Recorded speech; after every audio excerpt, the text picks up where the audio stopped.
וכי נפשי es Hashem. Page 83 is the page that we're dealing with Hilchot Tum'ain Tara, the law of purity and impurity, in conjunction to Avodah Zarah and Nida. It's basically a continuation of what we discussed day before yesterday and yesterday. We are in a question of size of this impurity and the big question of caring. Then, times allowing, Mitzvah Hashem, we'll go to the second phase of this study, which is the question of a boat or a big ship. The big question is, when you carry a dead body, is that part of the impurity for the entire boat, or it's independent? In other words, the whole issue of carrying, not physical carrying, but carrying while going on a boat, it's relate to the issue of impurity. So in other words, we're going today to discuss the Hilchot Avodah Zarah, the law of idolatry, the law of impurity, the law of Nida, and most importantly, the law of caring. We concluded the shiur with some word of Agadata. Meitivei. We are on page 83. This is 7 lines from the top of the page. Meitivei. Avodah Zarah kesheretz umeshamshea kesheretz. Now we are continuing with the discussing of yesterday, which is the question of the ritual of impurity of idolatry. It's like a creeping animal and its accessories, or not. What's the question? So the first one said that yes, that is no difference. The minutes you're dealing with idolatry is the same as you touching a creeping animal, and the same apply to accessory of Avodah Zarah, of idolatry, which means you're touching things that it's not directly idol worshipping, but is accessory. That's something that's used for. Rabbi Akiva disagreed, and he said, Avodah Zarah kenida umeshamshea kesheretz. As you remember, we talked yesterday about Nida, about women at the time of the impurity. So there is the issue of impurity that connected from one another. So they said that the idolatry is in the same category, including their accessory. So now, because the sages compare idolatry to a creeping animal, it means that it's not just by carrying it, but it's not by carrying it, but it's only by touching it. In other words, imagine a situation. You touching a creeping animal versus you carrying a knapsack and in your bag there is a dead animal. So it's a different, here this is a big question between touching or carrying. Bishlama le Rabbi Elazar. This will go along with Rabbi Elazar's opinion, that he holds that idolatry is not an issue while you're carrying it. It's only when you're touching it. Nicha, now we explain clearly the Braita. Ela le Rabba, that he holds that the sage's opinion with idolatry is by carrying idolatry. Kashya. Why it's a question? Because this contradicted what he said earlier. And again, look at our previous lesson to those who just came in. So the GEMARA responded and it said, Amar lecha Rabba, mi alima mimatniti. Did you learn this from the Mishna in the Tractate Avodah Zarah? So, Diktani. So that's much stronger question. Why? Because over there we said in page 47, Etzav va'avanav va'afarav. He says that all this involve, which is the wood, the stones, and the dirt, transmit impurity like a creeping animal. Metamim kesheretz ve'ukimna. And I explain, my kesheretz, what does that mean that you compare it to a creeping animal? דלא מטמא באבן מסמה, that the creeping animal does not transmit impurity by mento, very heavy stone. You remember we talked yesterday about even mesama, which is the stone that's standing on the yetei, which means that is something that hold that stones. So they said it's the same rule as the creeping animal.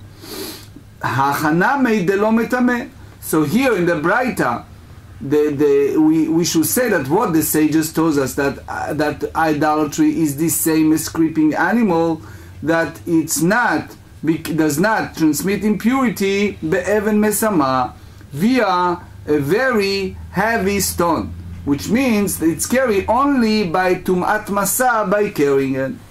Meitivei.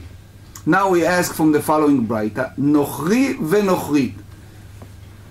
Nochri ve'nochrit apply to a rabbinic decree that said that if they they can transmit the tum'at zavim, which means the tum'at zav, as we explained many times, is a person that have a discharge, so he become impure. So since you do not know the situation of the non-Jew, so the sages put a decree that they under the same category as a person who have a discharge, meaning that not only by the attachment, but also by carrying it. So soon you see what that means. Avodah zara umeshamshea, which means idolatry and its accessory. Hen, the idolatry itself become impure. Velo hesetan, but not the one whose their movement, which means they do not transmit impurity to one who moves them. Rabbi Akiva disagree, and he said, hen vehesetan. It's no difference. Rabbi Akiva said, both they and their movement, they both under the category of transmitting impurity.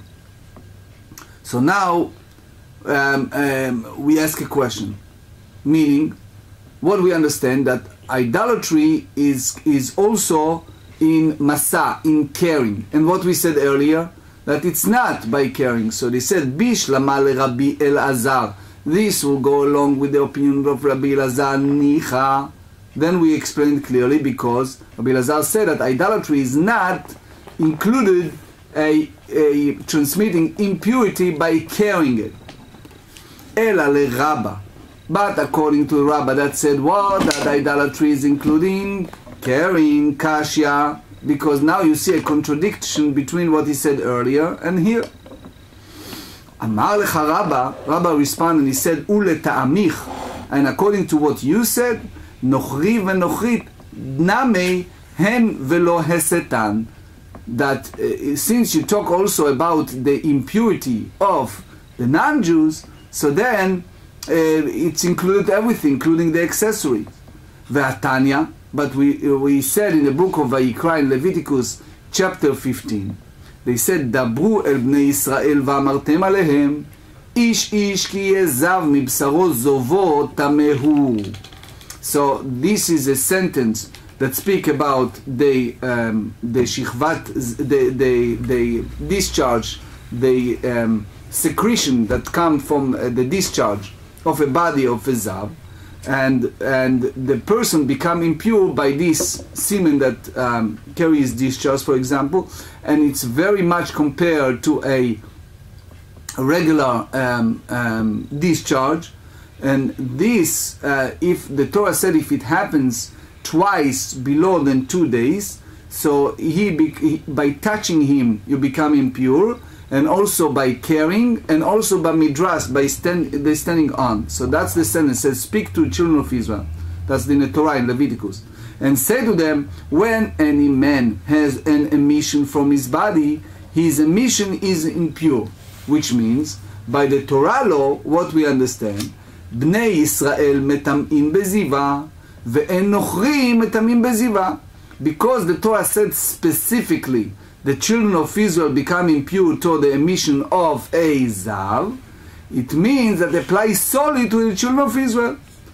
So they said, אבל גזרו עליהם, but the sages decree that they should be considered שיהיו בזווים לכל דבריהם, that they will be the category of zav for all the halachic matters. Since the non-Jews have the same legal status as a zav, they should transmit impurity through caring. So here you say that in the Braita we say that the non-Jew does not transmit impurity toward caring, and here you see a contradiction to what the Braita said earlier to what they said here. So with this strength of this kushia, of this statement, so the GEMARA concluded and they said, Ela Rabba metaretz leta'amei. Rather, Rabbi explain and add the Braita according to his reasoning. Nochri v'nochrit hen vehesetan ve'even mesama shelahen. So it means, Rashi said, that a non-Jew, regardless, male or female, they transmit impurity, and their movement, and also the very heavy stone, which we explained earlier, the heavy stone that stand on those yetedot, avodah zarah, but idolatry, meaning the avodah zarah itself, it's impure, veheseta, but the person who carries by have the masa, aval lo even mesama shela. However, it's not applied to what? To its very heavy stone. So therefore, is that everyone agreed that what? That idolatry, it's become impure by caring, but not. But the disputation is not in regard to what? That if it's a very heavy stone standing on this line of yetedot, if it's became impure. Rabbi Lazar metaretz leta'amei. Rabbi Lazar explained according to his view, nochri v'nochrit hen ve'esetan ve'even mesama shelahen. Avodah zarah hi ve'lo eseta. So Rabbi Lazar divided. He said that the general statement, the non-Jews apply to everything because you don't know. He applied that decree to all. But he said idolatry, the idolatry itself, if you touch idolatry, is one thing. But the person who carries it, it's not under the same category, is not transmitted impurity. Rabbi Akiva disagreed with that, and he said, Avodah zarah hi veheseta. Rabbi Akiva said it makes no difference if you touch it or you carries it. As long as you are in a connection of attachment to idolatry, you become impure. Matkif la Rav Ashi. Rav Ashi opposed and strongly objects that, and he said, if according to the word of Rabbi and Rabbi Lazar, that hesetan meaning masa'an, that it's the same thing, my hand. So what's the difference in the words they in the context of the Braita? It's obvious that it's all included. Why you need to divide it? And he said this one and that one, it's all included and that's it. Ela amar Rav Ashi. So because the hand, Rashi said, it's applied to the tum'at magat, the attachment. And so the Braita has to say maga'an velo esetan, or maga'an vehesetan, but they didn't do it. Amar ela Rav Ashi achika. Rav Ashi said that's the meaning. Nochri v'nochri ben sheisidu et achrim ben sheisidu tam tmeim. So in other words, since we have the decree of the non-Jews, so apply to everyone. העבודה זרה שהסיתה אחרים טהורים, אחרים שהסיתו אותה טמאים, but idolatry, it's different. Because it's not applied to Hesed, so they say that idolatry that not move it are ritually impure, but he said, אחרים שהסיתו אותה טמאים, but others that carrying it, they become impure, which means the sages agreed, that's what Rashi said, that idolatry become impure by carrying it because they made the hekesh to nida. Just word of understanding. Hekesh. Everyone knows what is hekesh? Hekesh meaning you juxtapose the two texts in the Torah and you said the meaning of both texts are the same. So we try to juxtapose what? The sentence in the Torah in regards to nida and the sentence in the Torah in regard to idolatry. So meaning that avodah zarah, that idolatry, it's not becoming impure by hesed, because we made this hekesh, this comparison to what? To creeping animal. So therefore, we said here, that's by the way, what I said is not my idea, it's the Baal HaMaor and Khatam Sofer's idea. But he said here, meshamsheha, which means meshamsheha is those accessories, ben shehesitu et acherin, uven she'acherin shehesitu otan teorim. So they said, regardless if this accessory, they move others or others move them, the other remain ritually pure. Now, Rashi here said the word klomar, and in my book, Biura Klomar Barashi al Ashas, I elaborate on this Rashi, because this Rashi is very important. In very short, what Rashi tried to say, that it's clear that what Rav Ashi explained this Braita according to the Rabbah's opinion, that hold that the sages agreed that avodah zarah, that idolatry, become impure by carrying it, but the big controversy, the big dispute is in regard to a very heavy stone, even mesameh, and also in a way tumat eseh.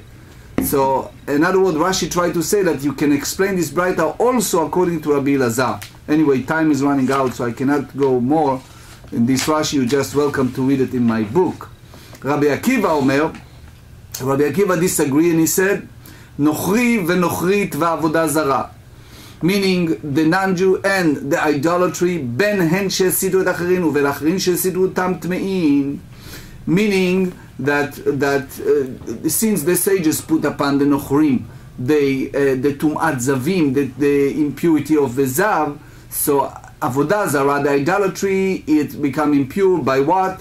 By carrying and hesed, because we compare the nida. Soon you see between the nida and avodah zarah, meshamshea, the accessories, ben hen she'esitu acherin uven acherin she'esitu otan teorim. Accessory, whether they move others or others move them, the others remain ritually pure. So what we understand here, that both the word and the word movement, both appear in the Braita, have a important and significance, which means that nochri v'nochrit hen ve'esetan, avodah zarah hi ve'lo esetan, meshamshea lo ve'lo esetan. So it means that both words are crucial, are important. So after Rav Ashi explained it, now the GEMARA asking this Braita, avodah zarah bishlam achirim shesiduta. We understand when it's come to idolatry, we granted that if others move it, can easily be found mashkachat la. You can find a situation like that. How do you find a case when the idolatry moved others, which means under what circumstances can it be found? What exactly a immovable object move something else? How that maybe in the movies it can happen, but in a normal circumstance that it cannot happen, that immovable object. In other words, if you talk about zav, that moved the pure, we understand. Or if he carried the pure, the zav, we understand that it's a problem. But here, how this exactly applied? So the Rambam, Hilchot Mishkav Moshav, chapter 8, explain the issue between person carry zav or zav carry person, the difference, and also the Chazon Ish involved in this a lot in Zavim chapter 4. But anyway, Amar Rami Brei de Rav Yeva. So now we want to give an example how immovable object can transmit it. So how?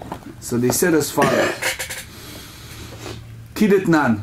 We learn in Zavim chapter 4. Hazav bekaf moznaim, ואוכלים ומשקים בכף שנייה, קרא עזב טמאים. So we said it turns as follows. If you have the zav set on one pan of a balanced scale, and the food and the drink were in the second pan, so you have this situation. If the zav tipped the scale, what happened? The food and the drink on the other pan are ritually impure because the Zav moved them. We just turned the page, we are 83b. Kar'u hen tehorin, which means even this imminent object, they uplifted the Zav. So if the food and the drink tip the scale, what happened? They remain pure. So Rashi here explained at length. We are running out of time. Anyway, so after Rav Ashi and this, they explain that the sages and Rabbi Akiva disagree with what? If the idolatry metam'a beset. So now we ask Keman, as lahadetanya, which one this Braita follows? Kol hatumot hamesitot teorot. Any type of ritual impurity, all impure items that move other objects remain pure. For example, the scale, or the dead did it to the fellows. It can happen in many cases, right? Such as a storm. You have a dead body and attach another living person, right? Move. So they said tehorot, so that's in the status of purity. Chutz me'eseto shel zav, excluding what? Except for movement of a zav. Why? So they said, שלא מצינו לו חבר בכל התורה כולה, because it's no counterpart in the whole Torah, and it's in entire Torah. You cannot find any place in the Torah any type of impurity that involved with Hesed, only by the Zav. So they said here, Lema, the lo Rabbi Akiva. So now we turn around and we say that this Braita is not according to Rabbi Akiva. The Rabbi Akiva, that if you go by this Braita according to Rabbi Akiva, ikaname avodah zara. We have also under the category of what? Of idolatry. That what? That we say that idolatry can makes others impure by Hesed. So why we say that it's only Zav?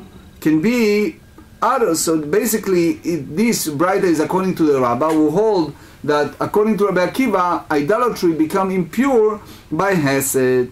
So he said here, afilu teima, the response, afilu teima Rabbi Akiva, even you say that this Braita hold the same as Rabbi Akiva, Tana Zav v'kol de damela. So we learn that the Zav and everything similar with it, which means that it's applied also to Nida. So because the Nida category is the same as Zav. So there is a Tosfot in Chagiga, chapter 2, that elaborates on that and disagree with this statement. But again, we cannot go there. Now we deal with another question. You know, your children, your grandchildren has this game called Lego. You know what is a Lego? What is a Lego? Tell me what is Lego. It's a little toy that you construct together different things that you want. Okay, so you go to Toys R Us, or you go to one of those stores, and you're buying a Lego. And what happened to that Lego? The kids open it and it's what? Pieces, right? Mm-hmm. What the child does? Starts putting it together. Putting it together. Okay. Now, we're going to our subject. We have here an issue of idol that it's pieces. Now, very important here, we have Rashi and Tosfot that explain to us, and that's very important introduction. We're not dealing here of idol that was broken. We are dealing here with the idol that what? Disassembled. Disassembled. That's what Rashi and Tosfot tells us. It's like Lego. Ba'ech avchama barguya, avodah zara, which means an idol that it's made, let's use the word Lego for us to understand. It's made like a Lego. Yeshna le'evarim or ena le'evarim. So, what's the question? So Rashi explained, if that idol is made out of pieces, so because you can disassemble and assemble it together, may you say that make you impure, but Tosfot add and said that regular idol that was broken, it's not carry ritual impurity. That's, by the way, the Tosfot, the Ritva, the Pnei Yoshua, etc. So he said, now we elaborate, and we said, Heicha dehediot yachol achzira lo tiba elach. If someone who's not an expert, a simple fellow, can put together the pieces, Rashi said, so it's not a question. Why? Because now you hold it the same category as what? A regular idol. Assembled one. It's like fully assembled, Rashi said. But, and it's therefore each part of the pieces makes you impure because you touch it. But the question is, Kiti Bailach, when you have an issue, Heicha de en idiot yachol achzira mai. That the regular person, you know, like you see that a Hungarian a box, or you see this type, that the regular person, if he's not smart like the David the mathematician or somebody like that, he have a hard time to assemble it, right? There's the issue. So what's the question? Keivan de en hediot yachol achzira. Because a regular person cannot put the pieces together. You see the kids' game, if you want them to be occupied for many hours, let's say if it's a long Shabbat. So you see these little children have a garage of a lot of cars, and they need to put the cars together in such a assembled way. It takes them hours and hours to make it. What? So puzzle will be the same thing, because puzzle you can... Correct. Correct. So they said... the puzzle's not an idol. Yes, but here we're talking about idol. We said the en idiot yachol achzira keman demitabra dami. Since a regular, average, not professional, not expert person cannot assemble it together, you put it under the category that Tosfot said that it's a fully broken, or you said odilma halo mechasra. Since no piece was broken, the fact that a simple person, a non-professional, cannot put it together, it's still considering as a full idol. Why? Because there is a potential to do what? To assemble it. Right. So therefore, what's the conclusion? That each part of that idol makes you impure. Right? So, what? Generates tuma. Generate tuma. That's the Ramban said and the Rashi said. So, now is another opinion that disagree with that issue. The Mishnah Lamelech, the Rambam in that halachot elaborate a lot, but again, we don't have the time for that. V'ika debaila lehach gisa. And there are those who go with all of these questions in a different avenue, which is, heicha de'en idiot yachol achzira lo tibailach deman kemechabra dami. When you have a lay person, non-professional, that can put it together, it's not even a question. Why? Because it's considering like a broken, and therefore it's clear that none of those pieces makes you impure. The big question is, if a regular person can assemble the pieces together, what's the din? Why? Because a lay person can assemble the pieces, it's considering the same as assembled already. Or dilma hashtamia kashalfa vesharia. But you may said that that at present it is in pieces and permitted. So we said teiko. Teiko meaning tishbi etiretz kushot ve'abayot, which means we have no resolution found for either version of this dilemma, and it's then unresolved. So just as a general statement, you should know in any place in a shas that you have this teiko, meaning if it's go by the isur, by prohibition, so we go by the prohibited part. If it's involved with something that the monetary issues, so we go by the most lenient. But basically, teiku, it means that we don't have a clear resolution to this question. באי רב החדבוי ברעמי, עבודה זרה פחותה מכזית מהו. if you remember, you asked me yesterday about the size of idolatry. So here we ask a question. Rashi said that the big question here is, if you have a piece of idol that it's in a small tiny size, it's not part of, it's a full idol, but in a very small size. So what's the question? Matkif la Rav Yosef, lemai, to what you ask this question? Ileima leinyan isura, if it's regard to the prohibition of idolatry, which means that idolatry that it's below then the olive bark, it's forbidden from driving any joy. So it's clear that it's a idolatry and it's forbidden from any joy. Lo yehe ela zvuv ba'al ekron. So if you remember in the book of Judges, they talk about zvuv. It's name of that idol. It's called zvuv. Zvuv in Hebrew is basically a small fly, but it means here a pestle, an idol, that it's a Baal. If you remember in the book of Judges, is the name of the avodah zarah of the idol that used in the Philistines city. They said in the book of Judges, the first book of the first book of Samuel, chapter 8. Chapter 5, first book of Samuel, chapter 5. They talk about Philistine city that his name is Ekron. That their god was name is Zvuv. You see it also the second book of King, the very beginning. So that idol they have an image of this Zvuv, this fly, but this fly is so small, it's like the size, less the size of the olive bark. You know that fly that don't hit you but go around zzz. Like in Hebrew we call it zvuv, right? Tosfot have a different explanation of zvuv, but that's basically the Ramban and the Ritva explain this Rashi. So they explain Baal Ekron. Baal, it's like Baal Brit, is a person of covenant, is a sign of love,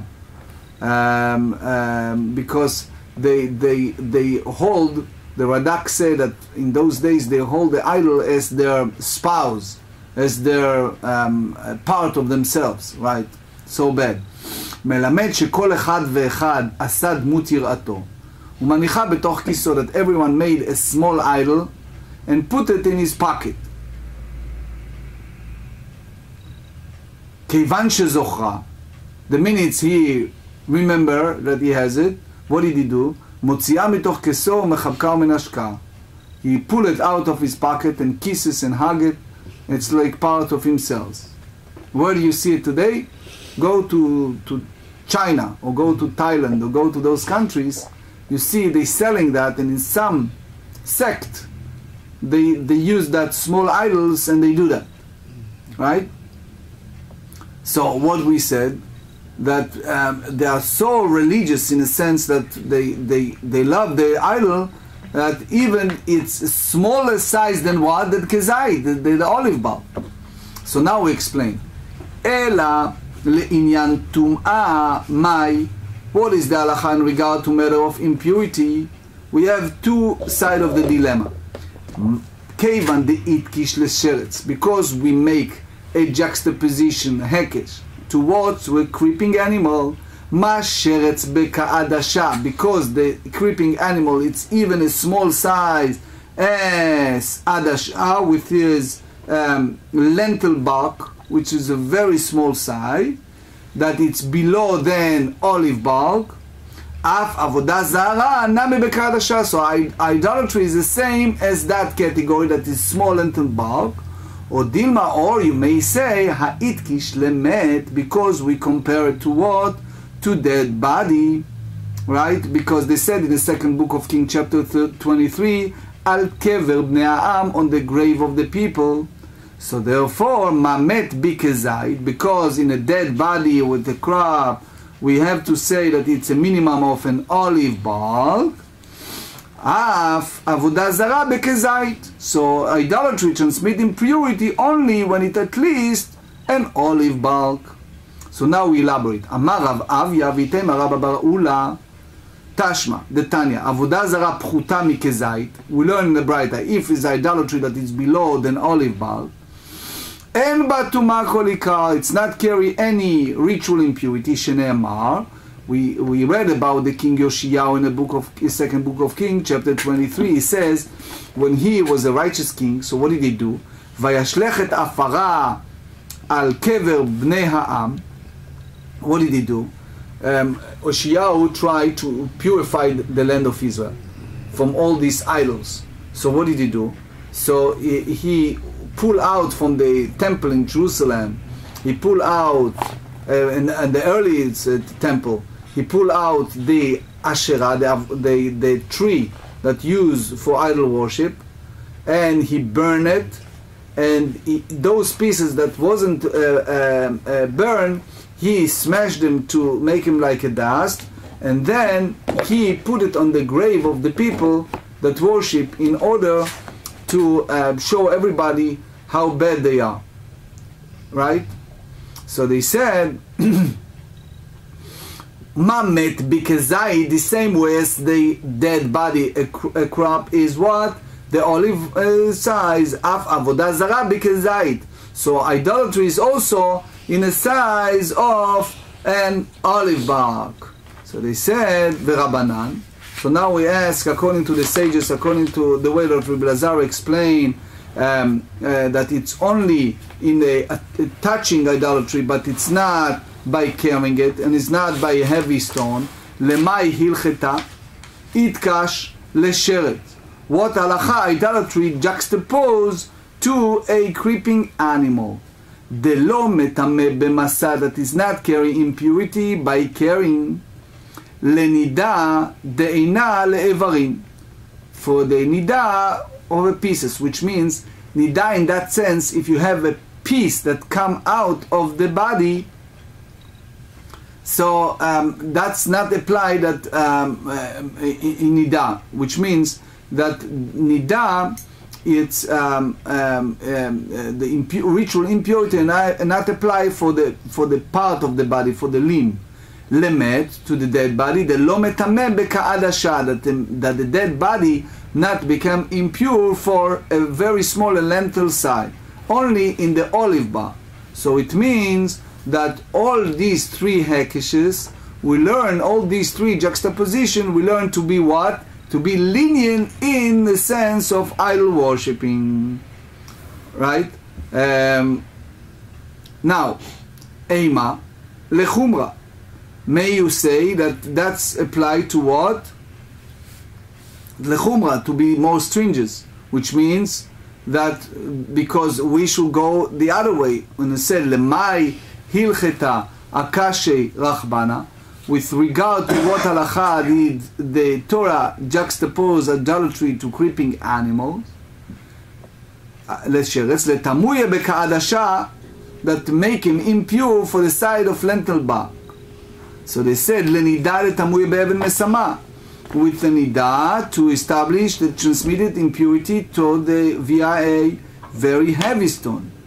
And also lemet letamuye be'oil, and also juxtaposed to a dead body to make what? To make him impure by the tent that he is there, which means that in a way that all these hekeshim go the other way to make it more stringent in the idol worshipping. And so why we said that it's in a lenient. And again, I suggested if you have the time to go to the Tractate Yevamot, chapter page 8. So the GEMARA responded and said, Tum'at avodah zara derabanan hi. This is the impurity of idolatry is a rabbinic law.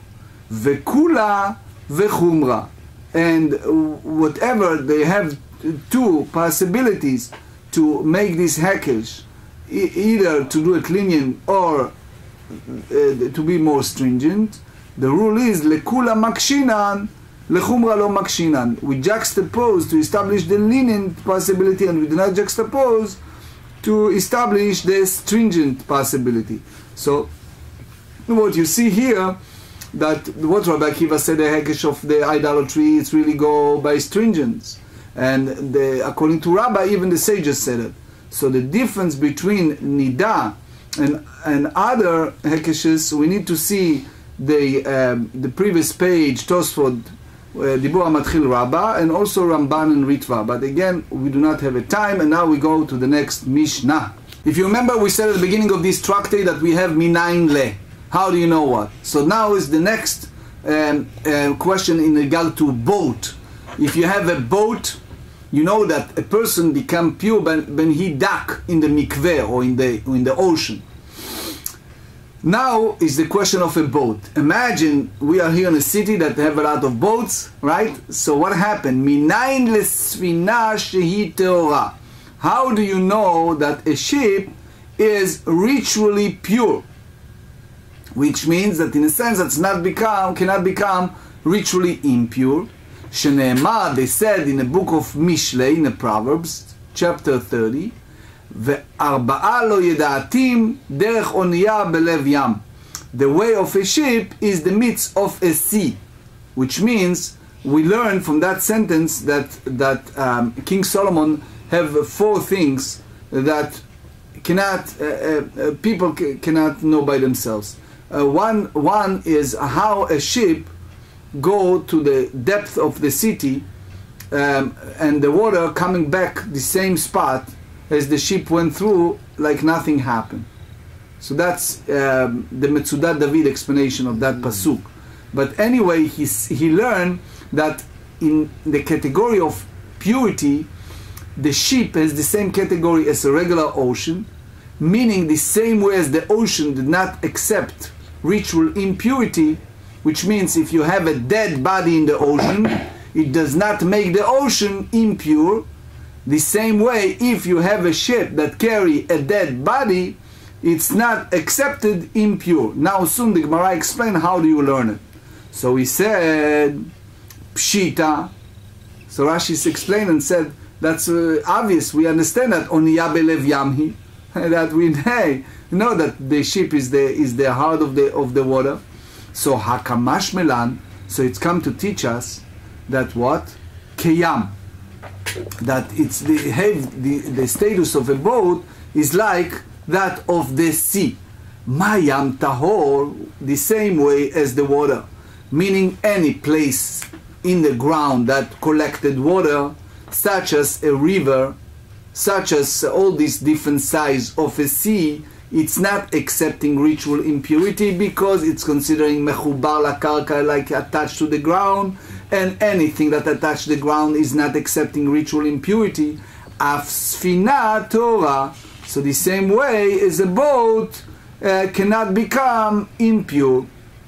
Now, we learn it from different sources. Tanya, Hananya Omer. Now we learn from the Braita Hananya said, Nilbeda misak. This halacha that boat not accepted ritual impurity, we learn from what? From a sack. Because the boat, in that sense, it's called kli etz. It's especially the ancient boat is made out of wood. And we compare the wood boat to a regular sack. That what? We said in regard to a creeping animal, that they said in Leviticus 11, he said, V'chol asher yipol alehem b'motam itma, whatever they touch it after the dead become impure, mikol kli etz, from any wood part, or beged, or sack, or different sack. So we learn from this hekesh that any wood part, wood utensil, that it not become impure by attach it, only if it's very similar to a sack. Masak mitaltel male verikan, the same way as the sack which can become ritually impure is carry both full and empty. Ve leapuke af kol mitaltel male verikan. Any object that is carried both full and empty can become ritually impure. Leapuke, to exclude what? Sfina, a ship. De'ena mitaltelet melea verekanit, that is not carried on land full and empty. due to its weight, it cannot be carried full. My benayu. What's the difference between the two reasons? So, Ika benayu sfina shel cheres. It's a ship made of the earthware. Why? Man de'amar onia belev yam hanamei belev yami. The one who said that the ship in the midst of the sea, this boat is also the midst of the sea. The man de'amar kesak, the one who said that it's like a sack, the halacha is anach tichti v'gabei sack. Together, what is written on a sack, that is said as follows: the imitaltelet male v'rekan en, ilo. That if it's carrying both full and empty, yes, it becomes impure. But if it cannot become impure.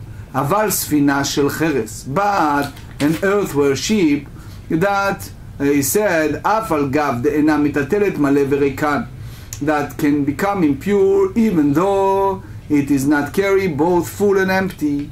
Iname, another difference is sfinat hayarden. Sfinat hayarden, it's the Jordan River was very narrow, and because of that, only those sheep that carry a certain amount can go around. It's like if you go nowadays in the Dead Sea, you see these yatushim, they call it in the Hebrew mosquitoes, which is a very small ship that apply only the Israeli Navy use it in that small area of the Dead Sea. So it's a very small one. Rambam Hilchot Kelim chapter 3 elaborate on that. But again, he said here, Ina me sfinat Yarden, the Jordan, it's a very small Jordan ship. Leman de'amar onia belev yam, haname onia belev yami. The one who said that derived the verse, a ship in the midst of the sea, this is also a ship in the middle of the sea. Leman de'amar mitaltel male v'rekan, hanami mitaltelet melea v'rekanit. According to one who said that it's carried full and empty, this is also carried full and empty, and can become ritually impure. De'amar Rabbi Chanina ben Akiva mipnei ma amru sfinat yarden tmea. Why do we say the Jordan River can become impure? מפני שטוענים אותה ביבשה ומורידים אותה למים, because what happened, they loaded it in the land and lowered it into the water.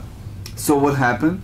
So that the boat is carrying when it's empty, right? Not only when it's empty, but also when it's full. So therefore the attachment of impurity it can carry.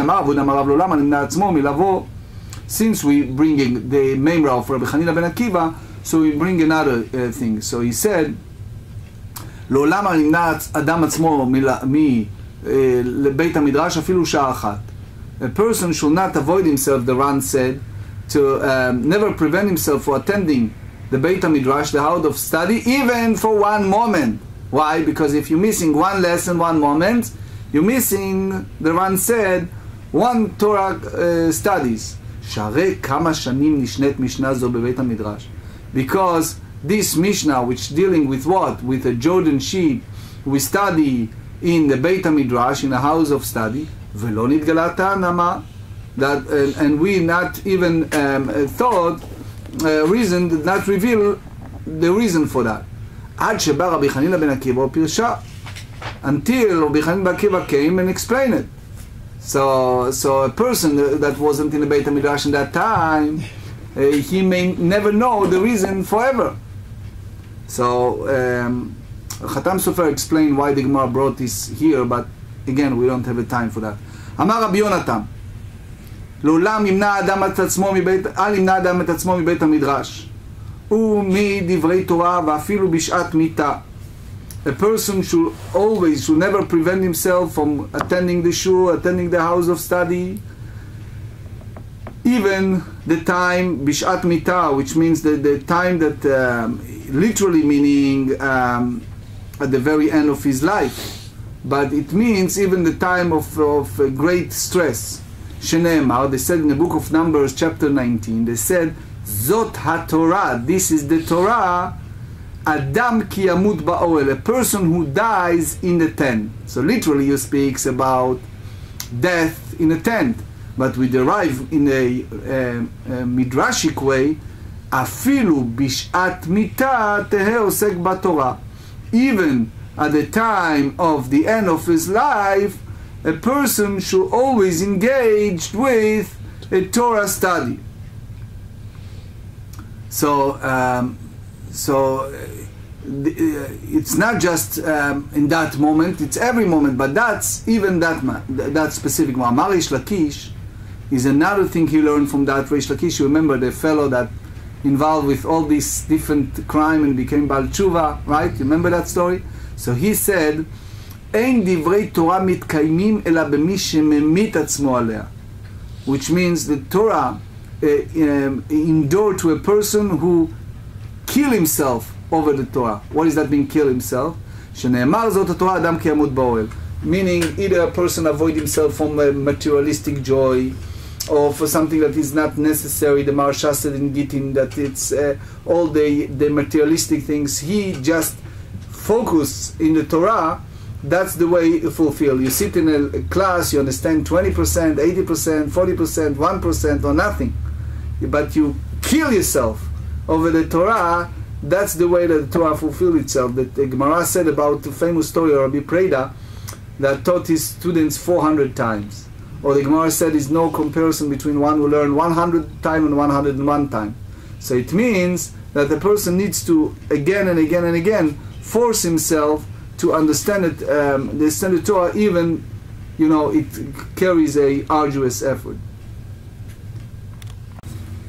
Halacha, we start with the Rambam.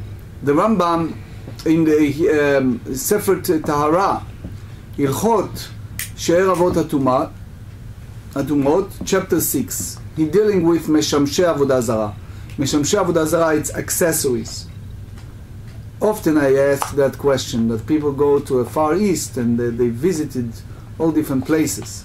So here we're dealing also with accessories. Accessories of idolatry transmit impurity through contact and by means of entering the airspace of an earthware vessel. The same is true of a creeping animal. That's even the lenient approach of the rabbis here. So basically all apply accessory, even the small side. Now we said about Zav Bekaf Moznaim. You remember we said that the Zav in the pen of a scale. In the case of a Zav was on one of pen of a scale and the vessel designated for sitting or lying was in the other scale. If the Zav tips in the scale, the vessel become impure till were touched by the Zav.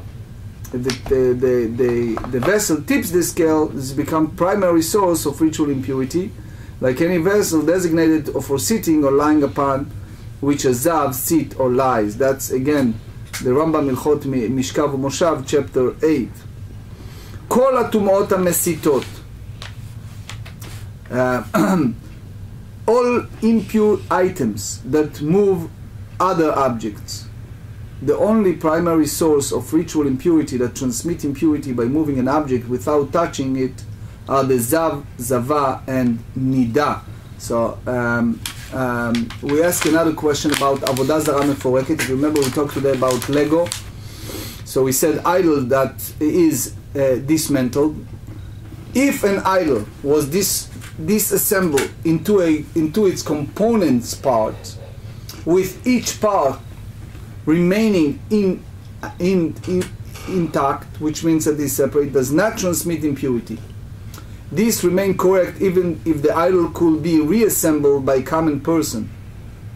Now, this ruling is lenient even though the dilemma remain unresolved, because the impurity is question is rabbinic in nature.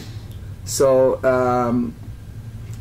Avodah Zarah Pchuta Mekazait, if the person carry an idol that is in a very small side, even below than olive bulb, idolatry that is less than olive bulb does not transmit impurity, even if it's a whole, because the sages did not rule more stringency with regard to impurity of idolatry than they did with regard to impurity imparted by the dead body, by the corpse. Now, Tum'at Avodah Zarah de Rabbananhi, the impurity of idolatry is by rabbinic law, and therefore several rulings in that regard are lenient. Now we ask a question about a boat. Minayin lesfina shehi te'ora. So any ship whether made from earthenware or from wood, big or small, is pure by the Torah edict. And the last halacha of today, it's a beautiful halacha, it's a Rambam Sefer Hamadai, Hilchot Talmud Torah chapter 3 and Shulchan Aruch Yoreh De'ah 246. Divrei Torah mitkaimim, matters of Torah do not endure in one whose learning is pampered and comfortable.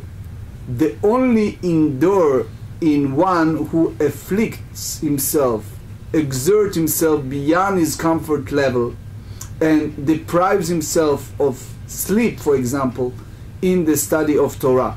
So meaning, it's not just something that comes easy. The GEMARA, if you remember in Brachot, said that the three things come toward suffering: Eretz Yisrael, Olam Haba, and Talmud Torah. This is the three gifts that God gave us. So now imagine if you have relatives or friends, and you said, he come to you and he said, here is $1,000 gift, but while he's giving you a gift, he slapped on your face. So he said, hey, you want to give me $1,000, give me $1,000, but why you need to slap on my face? So the answer here is, in order for you to observe properly and appreciate that, you need to go to like the Jewish people went in Egypt. You need to go to a series of challenges of training in the army. You need to go to a certain period in order to appreciate what you learn and to internalize it properly. So that's applied to Torah. Sometimes you need to struggle, sometimes you need to go to a period of time, and then you have not only the level of appreciation, but you can absorb, you can basically register it in your brain better and contemplate it better, because you need to go to that series of slapping on the face of a lot of things that it's tremendous challenge for you. That's the way that Zot HaTorah, this is the Torah, Adam ki yamut ba'oel. A person needs to, in a sense, die in the tent of Torah in order to receive the gift of Torah.